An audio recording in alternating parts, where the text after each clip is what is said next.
ये कहानी रोहन की है। छुट्टियां चल रही थी और घर में बैठकर रोहन बोर हो रहा था। इसलिए रोहन ने सोचा क्यों ना वो उसके पुराने दोस्त से मिलने उसके गांव चला जाए। ये गांव काफी दूर था। रोहन के साथ उसके और दो दोस्त भी शामिल हुए और फिर ये तीनों उस गांव जाने के लिए निकले। अगले दिन शाम तक ये लोग उस गांव में पहुंच गए थे। शाम का समय था और रात होने को थी। ये गांव काफी शांत था। इसमें कुछ ही घर थे, बहुत ही कम लोग रहते थे।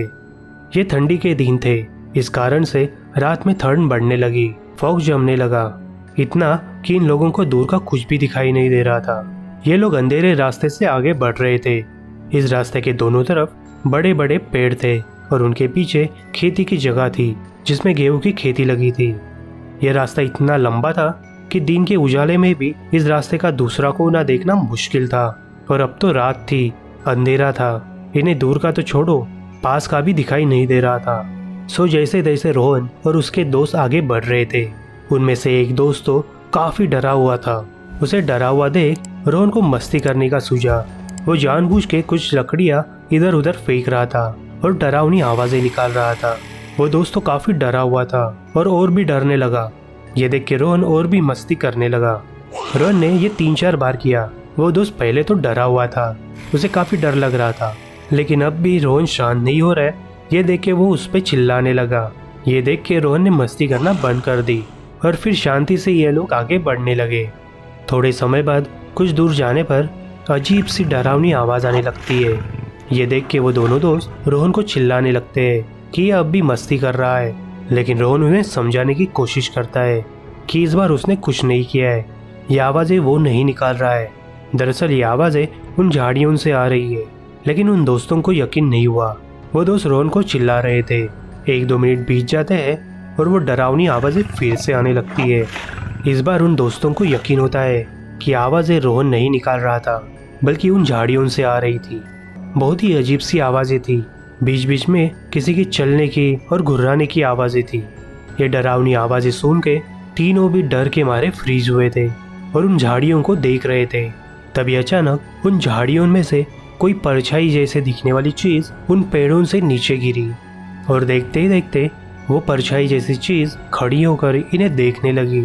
अंधेरे और फॉग के कारण इन लोगों को वो परछाई जैसी चीज ठीक से दिखाई नहीं दे रही थी। सिर्फ कुछ काला साया वहाँ खड़ा है ये दिख रहा था। वो चीज वहाँ खड़ी रह के सिर्फ इन्हें घूर रही थी। अब ऐसी डरावनी चीज इन लोग को घूर रही है, ये देख के डर के मारे ये लोग भागने लगते हैं। भागते हुए इन लोगों को ये समझ में ही नहीं आया कि ये लोग उस दोस्त के घर से अपोजिट डायरेक्शन में भाग रहे थे। ये तीनों काफी तेज भाग रहे थे, लेकिन वो अजीब सी काली परछाई जो उन पेड़ों में खड़ी थी, अचानक उसने छलांग लगा दी और तेजी से उड़ के इन लोगों के सामने आ गई। रोहन, उसके दोस्त और इस परछाई के बीच कुछ ही फीट की दूरी थी। इन लोगों को तो लग रहा था कि अब ये तीनों भी मरने वाले हैं। ये लोग डर के मारे भगवान का नाम जपना शुरू कर दिए, लेकिन तब अचानक कोई सफेद साया इन लोगों के पीछे आके खड़ा हो गया। वो इतनी शांति से और तेजी से आया कि इन लोगों को पता भी नहीं चला कि वो कब इनके पीछे आके खड़ा हो गया। यह आदमी काफी हट्टा खट्टा और लंबा था। इसने सफेद कलर के कपड़े पहने हुए थे, काफी लंबी दाढ़ी और बिखरे हुए बाल थे। उस आदमी ने रोहन को उसके साथ चलने के लिए कहा और कहा, डरो मत, तुम्हें कुछ नहीं होगा। रोहन और उसके दोस्त उस काली परछाई को देख के इतने डरे हुए थे कि बिना सोचे समझे उस आदमी के साथ चलने लगे। धीरे धीरे करके ये लोग आगे बढ़ने लगे। रोहन ने पीछे मुड़ के देखा तो जहाँ पे वो काला साया खड़ा था, अभी वहाँ पे कुछ भी नहीं था। इस अजीब से आदमी के आने के बाद वो काला साया भी यहाँ से गायब हो चुका था। लकीली रोहन जिस दोस्त से मिलने इस गांव में आया था, ये अजीब सा आदमी उसका पड़ोसी था। उस आदमी ने रोहन को उस दोस्त के घर पे छोड़ दिया और कहा, कभी भी रात में इस रास्ते से मत जाना, ये काफी खतरनाक हो सकता है।